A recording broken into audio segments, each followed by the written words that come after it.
Okay, so we've got a typical After Effects project here. It's just a basic curtain with a little animation. The icon pops out when the curtain opens up, and there's a little bit of text right here. And what we'd like to do is actually create a custom path for this text to animate in on. So what I'm going to do is I'm going to go ahead and select that text, select that layer right there, and then I'm going to come up and I'm going to choose my pen tool. And it's very important to make sure that the roto Bezier is checked. And I'll probably actually back this off to about, let's say, 50% here. And we'll start just using that pen tool to draw in the path. So I'm going to click, I'll click again, and you notice the roto Bezier starts to make these nice curves. This line is completely editable after the fact, so feel free to just sort of do a quick and dirty.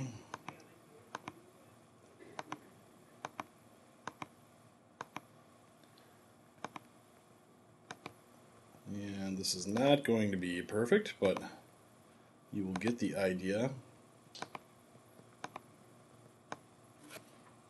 And I'm just going to go ahead and draw a line, holding the Shift key down. Draw a line straight through there, and I'm pretty happy with that.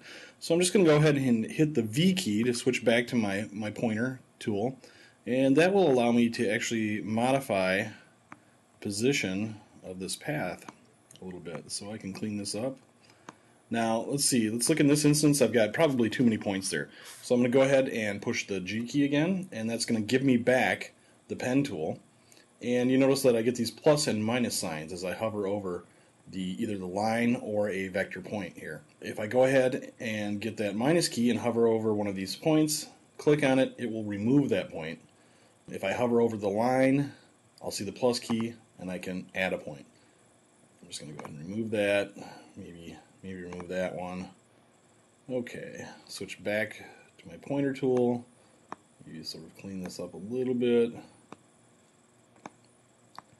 So you can see you can spend lots of time smoothing things out here. Actually, kind of I'm going to create a swooping effect here, so we'll bring that one down a little bit. And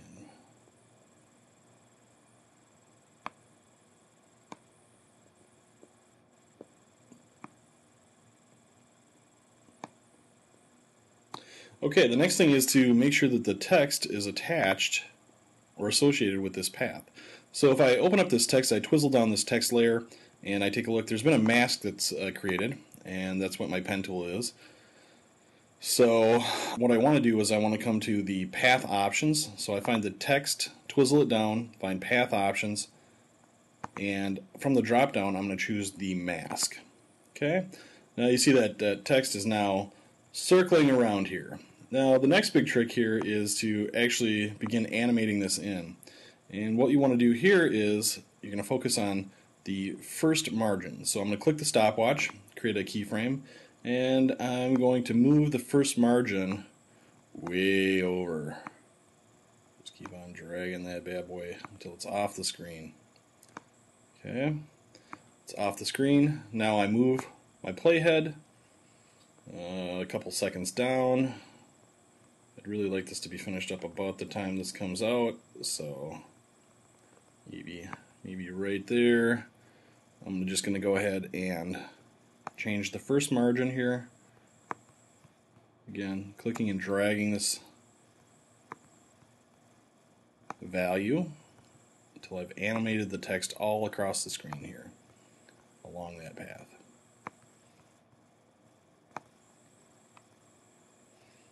And let's see, right about there.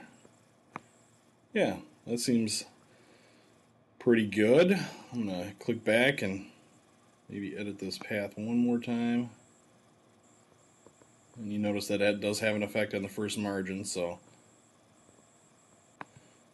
let's go back and modify that again. And I think I'm pretty happy with that. Now let's take a look at this. How does this animate in? Just clicking and dragging. Okay. Next thing I'll do is I'll just hold down the Function, Shift, and F9 keys to add an easy ease in. So now let's watch this in something closer to real-time speed. And if I want to see it without the path showing up on the screen, I just clicked on the canvas area there, the stage. And you see I've got this nice little elegant animated text on a path.